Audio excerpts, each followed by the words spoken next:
Alhamdulillah. Alhamdulillahil wahidil ahad, al-fardis samad, alladzi lam yalid wa lam yulad wa lam yakul lahu kufuwan ahad.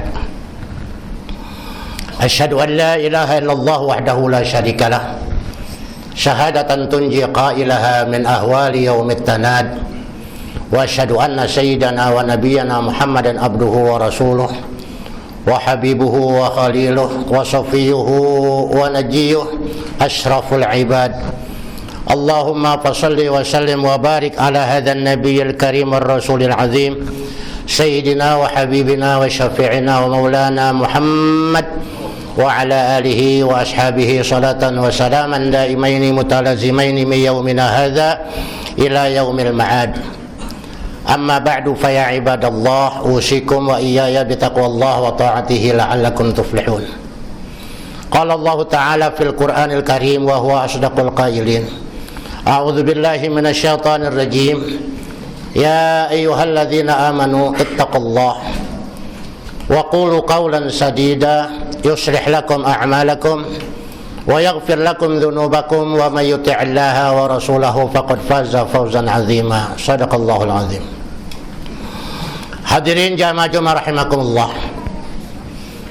Puji syukur kita panjatkan kehadirat Allah Subhanahu wa taala yang sampai saat ini masih berkenan menuntun kita,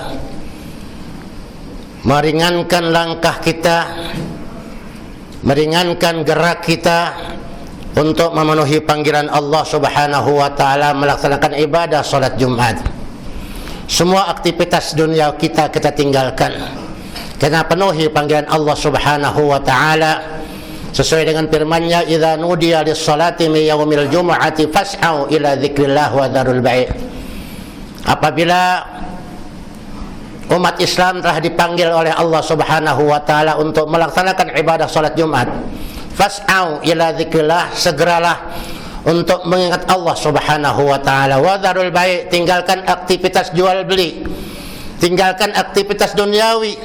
Semua kita persembahkan pada saat ini hanya untuk Allah Subhanahu wa taala. Semoga hadirnya kita di tempat ini, duduknya kita dengan khusyuk akan menjadikan kita sebagai insan yang semakin hari semakin baik, makin baik dan terus makin baik, sehingga kita menjadi orang-orang al-muhsinin, orang yang selalu dianggap baik oleh Allah Subhanahu wa taala dan tidak keluar dari tempat ini kecuali dosa-dosa kita telah diampuni oleh Allah Subhanahu wa taala.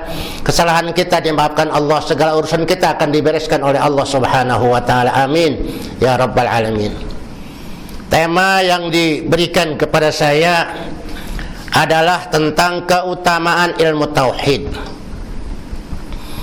Ibarat kita mau kerja, yang pertama kita perhatikan perusahaannya itu besar apa kecil, bonafit atau tidak, dan big bossnya itu betul-betul big boss beneran apa big boss abal-abal, yang kalau kita kerja lembur digaji atau tidak, dan siapa yang mengawasi kita. Begitupun apabila kita akan beribadah kepada Allah Subhanahu wa taala. Yang pertama kita lihat perusahaannya adalah perusahaan Islam, yang dikatakan oleh Allah Subhanahu wa taala, wa may yabtaghi ghairal islami dinan fala yuqbala minhu wa huwa fil akhirati minal khasirin. Siapa yang mencari keyakinan selain daripada Islam, wa huwa fil akhirati minal khasirin, di akhirat nanti menjadi orang-orang yang akan merugi. Jadi perusahaan kita perusahaan Islam yang betul-betul telah diakui oleh Allah Subhanahu wa taala, termaktub dalam Al-Qur'an. Labuk bos kita yang mengawasi kita, yang menciptakan, merawat, melindungi, mengatur kita, siapa? Rabbul Alamin, yaitu Allah Subhanahu wa taala. Rabbul Alamin, kita memahami tauhid tentang Rabbul Alamin saja sudah cukup. Rabb itu tidak bisa dilihat, alam itu bisa dilihat. Siapa? Kita termasuk bagian daripada alam. Oleh karena itu pentingnya belajar ilmu tauhid. Sebelum kita beribadah kepada Allah, kita harus kenal dulu siapa Allah itu, siapa Tuhan kita. Sebagaimana yang dikatakan dalam pembukaan kitab Zubat oleh Ibnu Ruslan, awwalu wajibin 'alal insani ma'rifatul ilahi bistiqani. Kewajiban pertama buat manusia, siapa saja, apapun warna kulitnya, apapun bentuk sukunya, apapun agamanya, awalu wajibin, kewajiban pertama alal insani, bagi yang namanya manusia, ma'rifatul ilah, kenal kepada Tuhannya.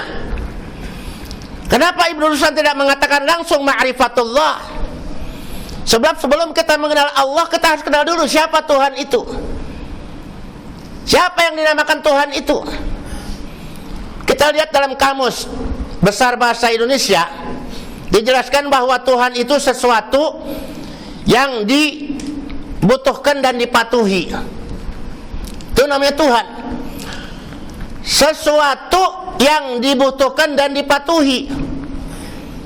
Sehingga apabila kita butuh kepada nafsu, kemudian kita menuruti, mematuhi apa maunya nafsu, namanya kita telah mempertuhan nafsu. Yang dikatakan dalam Al-Quran, afara'aita man ittakhadha ilahahu hawa. Tahukah kamu siapa orang yang mempertuhankan hawa nafsunya? Ialah orang yang butuh kepada nafsu dan kemudian diperturutkan apa mau nafsunya itu. Selalu diperturutkan. Begitupun kalau kita mempertuhankan Allah Subhanahu wa ta'ala, kita sangat butuh kepada Allah dan wajib kita patuhi apa maunya Allah dan apa perintahnya Allah Subhanahu wa ta'ala.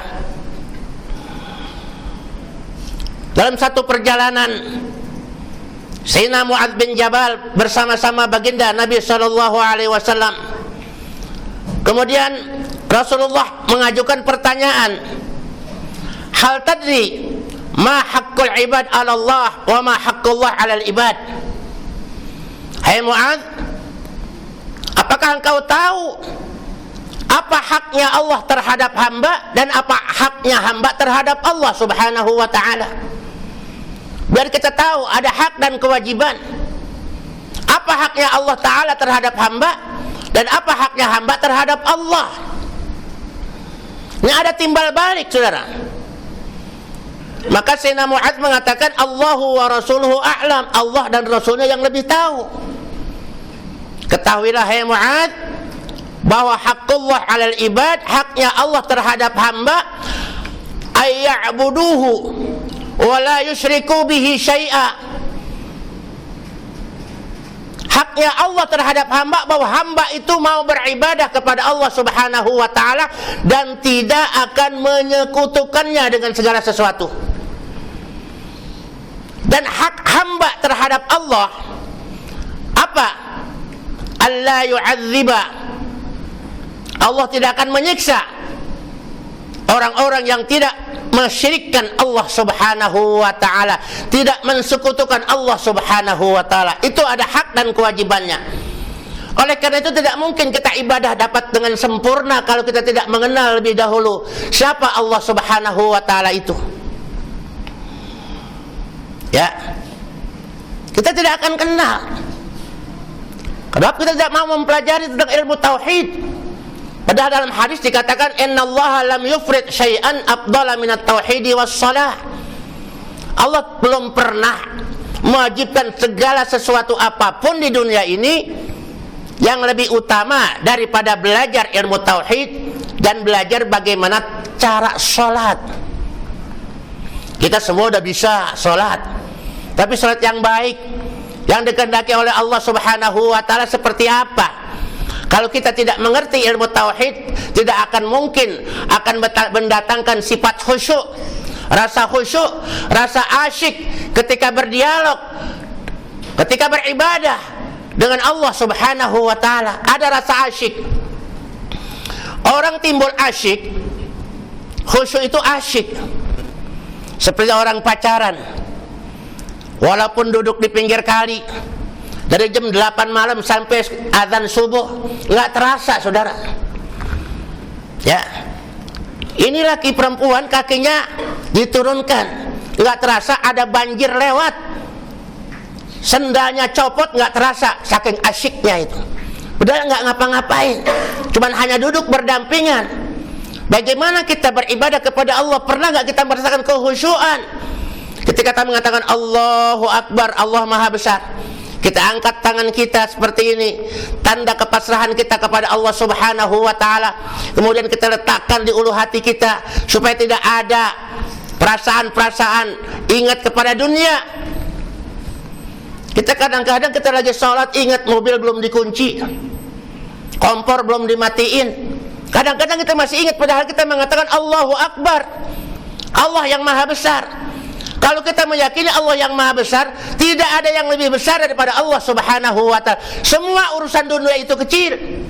Makanya orang-orang yang udah mengerti tentang tauhid, hidupnya tenang, tidak gerasak-gerusuk, tidak ada kegalauan. Kenapa? Semua telah diatur oleh Allah Subhanahu wa Ta'ala. Skenarionya telah dibuat oleh Allah Subhanahu wa Ta'ala. Itu hikmahnya. Allah lah Rabbul Alamin yang mengatur alam semesta ini, yang termasuk mengatur diri kita. Tidak akan gelisah, tidak akan ketakutan. Kita sebentar-sebentar ketakutan, sebentar ketakutan. Kenapa? Padahal kita mengatakan Allahu Akbar, Allah Maha Besar. Tapi kita tidak meyakini bahwa kebesaran Allah seperti apa. Masih ada yang lebih besar daripada Allah Subhanahu wa Ta'ala dalam perasaan kita. Bos lebih besar daripada Allah. Coba kadang-kadang kita pikirkan, saudara, kita udah wudu mau sholat, dipanggil sama bos mau ngasih duit 2 juta. Waktunya pada hari itu juga, sementara kita udah siap-siap mau sholat. Kalau tidak, maka out. Kesempatan kita mau dikasih duit 2 juta tuh out. Tidak ada bagian lain. Kenapa? Lambat datangnya. Mana yang kita pilih? Menghadap Allah atau menghadap bos yang mau ngasih duit? Pasti kita menghadap bos dulu. Sholat bisa belakangan, saudara. Apalagi katakan waktunya masih panjang. Ini kesempatan. Itulah dikatakan Allahu Akbar, Allah Maha Besar. Tidak ada yang lebih besar daripada Allah Subhanahu wa Ta'ala. Makanya dikatakan oleh Al-Imam Bajuri, tatlubul fiqha kai tusahhiha ilman thumma aghfalta munzilal ahkami. Engkau menuntut ilmu fikih supaya menganggap ilmumu itu sempurna, sah, ibadahmu sempurna, salatmu sah, puasamu sah, hajimu sah, zakatmu sah sesuai dengan undang-undang yang diatur dalam ilmu fikih. Thumma aghfalta munzilal ahkami, tapi kemudian kamu lalaikan tentang siapa yang membuat undang-undang. Yang membuat undang-undang, membuat hukum adalah Allah Subhanahu wa Ta'ala. Kalau kita belajar fikih, belajar bagaimana cara kita bekerja. Nah, kalau kita tidak mengenal siapa yang menggaji kita, saudara, salat duhanya rajin, tahajudnya rajin, baca Qur'annya rajin, tapi kita tidak mengenal siapa yang mengatur semuanya. Siapa yang akan mengawasi kita? Siapa yang akan memberi sanksi apabila kita bersalah? Siapa yang akan memberikan upah apabila kita telah melakukan kewajiban kita sesuai dengan aturan-aturan yang telah diatur oleh Allah Subhanahu wa Ta'ala? Inilah perlunya kita belajar ilmu tauhid. Dalam surat At-Tur atau surat Az-Zariyat ayat 56 dijelaskan, "Wa ma khalaqtul jinna wal insa illa liya'budun." Ibnu Abbas menafsirkan, "Ai illa liya'rifun." Aku tidak ciptakan jin dan manusia kecuali untuk mengenal aku. Setelah kita mengenal, baru kita ada ibadah kepada Allah Subhanahu wa Ta'ala setelah kenal. Makanya kalau kita belum mengenal udah ibadah, konyol namanya. Tapi pengajian tauhid udah jarang. Di mana kita akan mau membahas ilmu tauhid? Sudah jarang, saudara sekalian. Oleh karena itu perlunya kita ngaji ilmu tauhid supaya apa? Supaya mengenal Allah Subhanahu wa Ta'ala. Kalau kita sudah mengenal Allah Subhanahu wa Ta'ala, maka ibadah kita juga akan tenang. Akan muncul rasa khusyuk kita ketika menghadap Allah Subhanahu wa Ta'ala. Pikiran kita tidak bercabang satu fokus. Kita tutup tangan kita di ulu hati kita supaya tidak ada perasaan-perasaan duniawi, tidak ada perasaan-perasaan takut dan khawatir, sebab kita sedang menghadap Allah Subhanahu wa Ta'ala. Kalau kita kaji begitu panjang tentang tauhid, tidak mungkin dalam khutbah yang singkat ini dikasih waktu 15 menit hanya untuk membahas masalah keutamaan ilmu tauhid, saudara. Yang penting kita tahu kewajiban kita untuk beribadah kepada Allah. Tapi setelah kita kenal Allah Subhanahu wa ta'ala, adapun haknya Allah tidak akan menyiksa orang yang akan beribadah kepada Allah, tidak pernah mensekutukan Dia. Kita kadang-kadang ibadah masih karena ini, karena itu. Ini bukan karena Allah Subhanahu wa ta'ala. Semua rasul-rasul yang diutus oleh Allah Subhanahu wa ta'ala, tugasnya adalah an ta'budullaha wa la tusyriku bihi syai'a. Tugasnya untuk memberitakan betapa kewajiban seorang hamba untuk beribadah kepada Allah dan tidak melakukan syirik kepada Allah Subhanahu wa ta'ala. Maka dalam hadis dijelaskan, man laqiyallaha, siapa yang berjumpa dengan Allah sementara hatinya bersih, tidak pernah mensekutukan Allah Subhanahu wa ta'ala, dakhalal jannah, pasti orang ini akan masuk surganya Allah Subhanahu wa ta'ala. Kenapa? Hatinya lurus, hanya Allah Subhanahu wa ta'ala sang penguasa alam semesta ini, Rabbul Alamin. Tapi siapa ketika berjumpa dengan Allah ketika meninggal dunia, sementara dia masih ada di hatinya sifat-sifat syirik, mensekutukan Allah Subhanahu wa ta'ala, dakhalan nar. Oleh karena perlunya pengajian ilmu tauhid supaya hati kita bersih, ibadah karena Allah semata, tidak karena yang lain, dipuji atau tidak dipuji oleh orang, kita seperti biasa. Sebab apa? Yang kita harapkan hanya ridha Allah Subhanahu wa ta'ala. Mudah-mudahan khutbah yang singkat ini akan memberikan semangat untuk diri kita supaya kita kembali untuk mau mempelajari ilmu tauhid dengan baik. Sebab dengan ilmu tauhid kita bisa mengenal Allah, kita bisa tahu tentang sifat-sifat yang wajib, yang mustahil, yang jais bagi Allah dan para rasulnya. Kita bisa mengerti hal-hal gaib. Kita bisa tahu bahwa akan datang hari akhir, hari yang tidak ada lagi hari. Setelah hari itu selesai, tidak ada hari lagi. Itu dalam kajian-kajian ilmu tauhid juga akan mengerti tentang qada dan takdirnya Allah Subhanahu wa ta'ala. Sehingga selalu setiap ada kejadian, kita selalu bermuhasabah. Kita ingat, ini apa misteri yang dilakukan oleh Allah Subhanahu wa ta'ala sehingga saya melakukan demikian, sehingga kita merasa sakit, sehingga kita merasa resah, gelisah. Ada apa sebetulnya? Misteri apa yang telah dilakukan, sedang dilakukan oleh Allah Subhanahu wa ta'ala? Kita kembalikan, wa ilaihi turja'ul umur, kepada Allah semua urusan itu akan dikembalikan. Semoga hati kita terketuk untuk kembali mempelajari ilmu tauhid sehingga ibadah kita semakin hari semakin baik, semakin hari semakin sempurna. Yang tidak kita inginkan, semua yang sementara ini masih ada di hati kita perasaan-perasaan takut kepada selain Allah Subhanahu wa ta'ala, terkikis habis. Ya, kita hanya ingat kepada Allah Subhanahu wa ta'ala. Allah lah sang maha penentu, Allah lah yang segala urusan kembali kepadanya. Maka bergantunglah kepada Allah Subhanahu wa ta'ala sehingga hidup kita bahagia lahir batin dunia akhirat. Amin ya rabbal alamin. Barakallahu li wa lakum fil Qur'anil azim wa nafa'ani wa iyyakum bima fihi minal ayati wa dzikril hakim wa taqabbal minni wa minkum tilawatahu innahu huwas samiul alim. Aqulu qawli hadza wa astaghfirullahal azim li wa lakum wa lisa'il muslimina wal muslimat wal mu'minina wal mu'minat fastaghfiruhu innahu huwal ghafurur rahim.